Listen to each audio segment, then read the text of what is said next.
Ayan guys, kamusta naman kayo dyan? Como estas? Ayan, ni hao ma. Marami rin tayong mga kaibigan dito. Ni Join, hao. ni hao. Joining us for... No, but by the way, on a serious note, marami din tayong mga Chinoy na kapatid na tuwan-tuwa din sa mga interventions natin because they know where we're coming from. Napahamak itong mga triads, mga spies na galing sa iba, na pinapahamak yung mga kababayan natin, patriots na kababayan natin na Chinoy. Kaya I'm very glad that Senator Gatchalian has taken up the cudgels. Now, having said that though, nakikita ko bakit malakas yung kumpiyansa ng mga Chino na na i-weaponize itong leftist progressive discourse to their own advantage dahil we had someone called Rodrigo Duterte, di ba? And Duterte throughout his 6 years did nothing but essentially peddle pro-China line, narratives, conspiracy theories, and wala siyang ginawa kundi murahin ng US among others. I mean, sometimes yung mga Western regimes and colonial history, you have to really, medyo siguro kailangan ng konting spicy criticism. But ang problema kay Digong was, he was not being independent and balanced. He was really essentially trying to change one superpower master for even a worse one who was trying to essentially colonize our waters. And Let us call a spade a spade. He became a lapdog of a superpower. Ronald, wag mo naman insultuhin yung mga aso. I mean, sorry. I mean, let's not bring animals into this, especially innocent animals. Okay. No, I mean, something was wrong. Something was really, really wrong here. But what's even more wrong or wronger here is that medyo walang hiya eh. Hindi lang yon. Ikaw, di mo ako pinapayagang magmura. Tapos ikaw, sasabihin mo, walang hiya. Yan ang problema rito eh. May double standard. Literally, shame. Walang sense of shame. Shame, unabashed. Okay, let me use na lang. Sorry, Ilocano. Okay, unabashed. Okay. Hindi ko na sasabihin Ilocano version. Medyo baka mag-away tayo. No, but going back to this, Sir Ronald. So, seryosoin ba natin itong sinasabi ni Sara na 3 Duterte ang tatakbo? Of course, it raises multiple questions. So, sinong mayor? Kitty? Diba? O Hanilet? I mean, so obviously, wala. Pangalawa, kung 3 Duterte ang pumasok, baka isa lang makapasok. I mean, in a sense that this is such a competitive race and we saw na may mutual exclusivity, diba? Nung sumama si JV and Jinggoy, hindi nakapasok yung isa nung isang elections. Nung pinasok si Ben Tulfo sa surveys, bumaba ng 14-15 points si Erwin Tulfo. So actually our voters, even though they may like a family or family name, pag multiple ay tumakbo sa at the same time, it tends to have that deductive capacity. So I can easily see Digong at top 5, Baste probably top 10. But 3 of them making it to Senate sabay-sabay. What? And then, of course, it also implies that maybe Sara wants to move down and run as the Davao mayor. So obviously, ang daming butas itong claim na ito, which makes you wonder, ayan na naman sila, nagpapagulo, pero sila lang nagugulan, tapos pinagtatawanan lang sila ng mga seryoso. I mean, anyone who really understands how things work, parang, ganun yung sagot nila. So, Sir Ronald, ano ba, patulan ba natin yung mga ganyan hanash? Or, dapat patulan natin, Big R. Actually, lagi natin pinag-uusapan dito yan, di ba? There is method in the madness. Pero sabi mo, madness is the method. Oo, pwede rin. Madness is the method. Halimbawa, isang pinanggagalingan nila is desperation. Naubos na yung kanilang political base, no? Nagtalunan na, yung iba ay nasuspinde, no? At yung kanilang base ay confused sa pagtumbling-tumbling ng kanilang mga leaders. Pro-Marcos, anti-Marcos, pro-Marcos, anti-Marcos, pro-Marcos, no? Ang sabi ni BBM is complicated.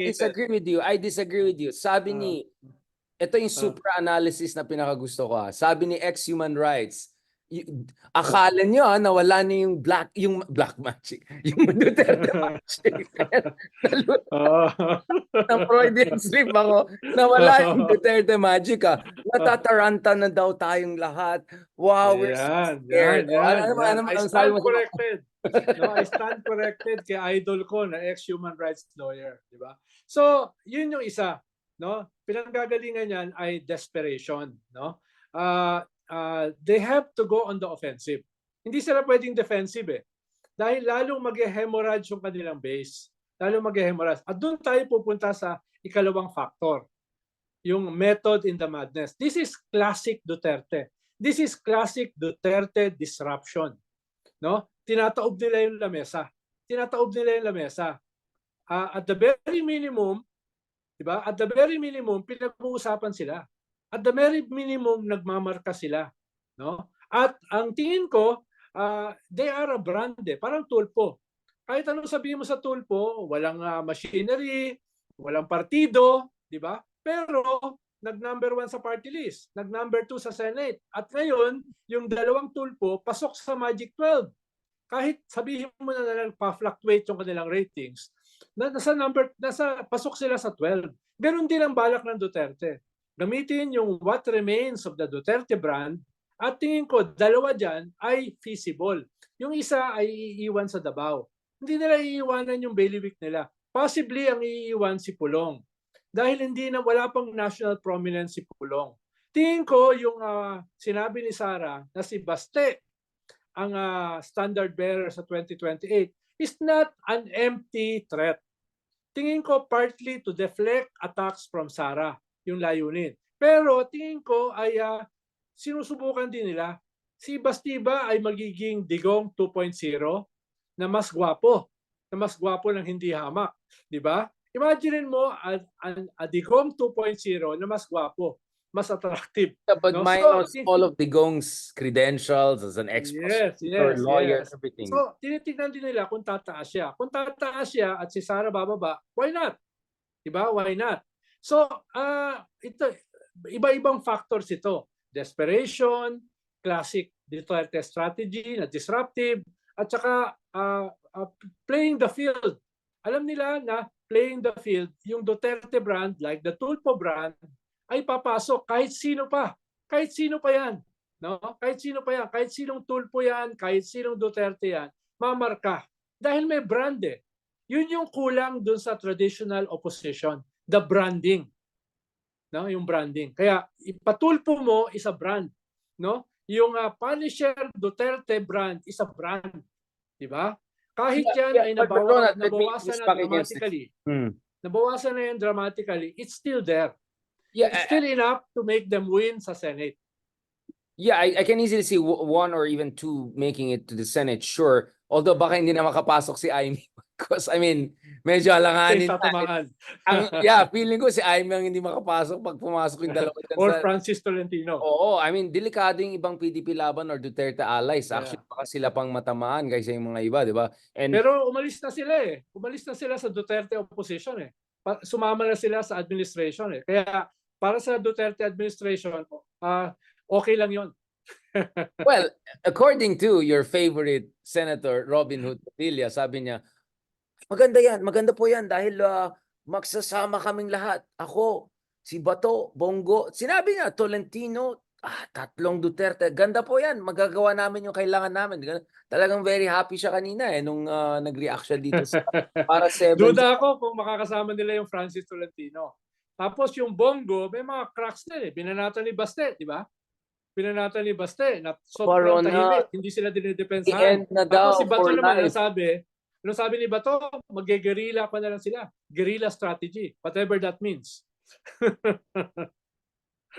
I mean, medyo, kailangan mo medyo kung gusto mo mag-guerrilla, medyo I'm not sure makakaano na si Kuya. Pero, I mean, going back to this, Ronald, we also saw the limits of the Duterte brand. Again, I'm the last person to underestimate them. That's why we still bother to talk about them. At the same time, of course, I also believe, minsan, huwag natin masyadong seryosoin at patulan. Parang, kaya nga, ganyan lang yung tono natin. Kasi, you know, you don't want to amplify. Duterte 3. Yeah. But dito sa Duterte 33, gano'n, we saw naman yung style nila, pumalpak nung 2022 elections, di ba? Itong, ay si Bongo tatakbo, ay hindi si Sara tatakbo, ay hindi si Digong mag-Senate, ay hindi si Digong si VP. Sa dulo, wala, si BBM, kinain niya yung lunch niya. Pero noong 2022, may serious division sila eh. Talagang malalim yung away ni Sara with the father at saka kay Bongo. Talagang ni-rub niya in their faces eh, na ayaw niya sa kanila. Pero ngayon, iba na eh. Ngayon, na-unite sila out of desperation. Diba? Ngayon, na-unite sila because of an existential threat sa Duterte. Noong 2022, talagang hati sila eh. Ayaw ni BBM ayaw ni Digong kay BBM eh. Diba? Binanatan nga niya na adik eh. Binanatan niya ng sinungaling. Binanatan niya ng weak leader before the official campaign. Ang gusto ni Digong, magsama si Bongo as vice at si Sara as president. No? Ang ginawa ni Sara, nag-file siya as mayor and eventually nag-substitute as vice president. Ginawa niya lahat yan para kontrahin yung kanyang tatay. Pero ngayon, it's a different landscape.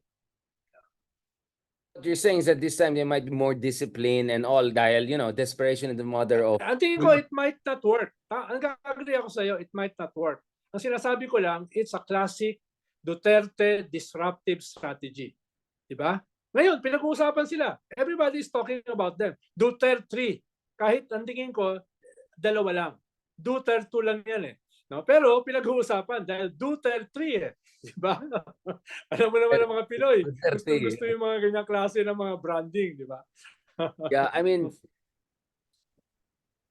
let's say for the sake of argument, even if 2 or 3 Dutertes make it to the Senate, how is that going to significantly protect them from everything else that can come after? Because they survive. Ang target nila is not manalo yung kanilang slate. Ang target nila is to survive.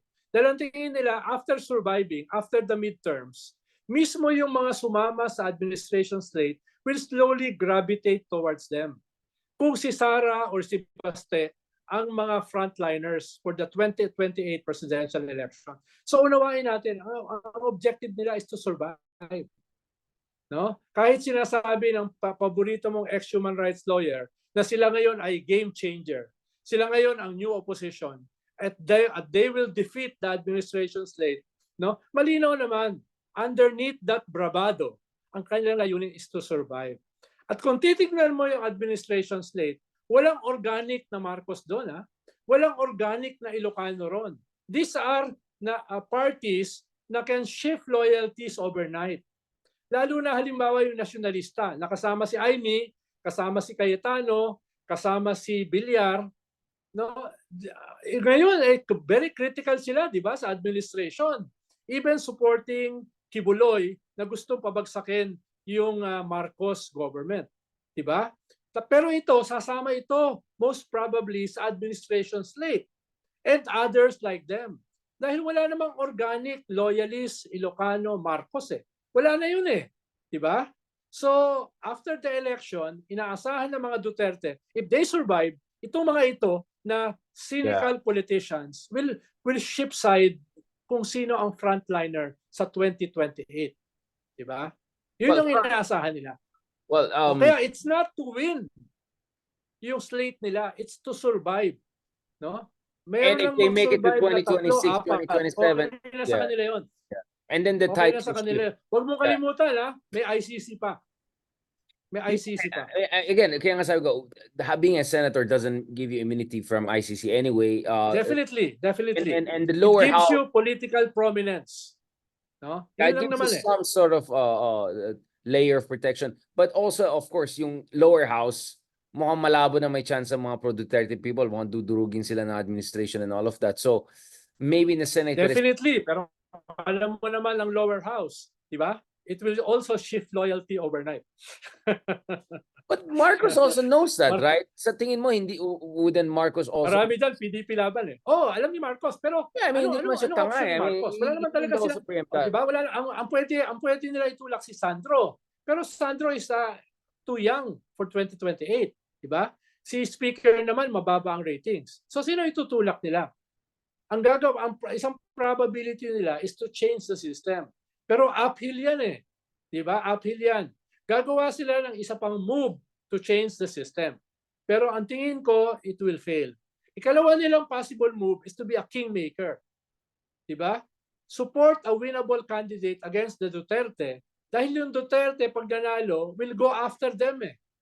Diba? Will go after them eh. Kaya existential din yung threat sa kanila kung manalo ang Duterte sa 2028. So they have to do everything to prevent that. Diba? I get the whole survive, stick around until 2026, 2027, then let all the balimbings, jump ship.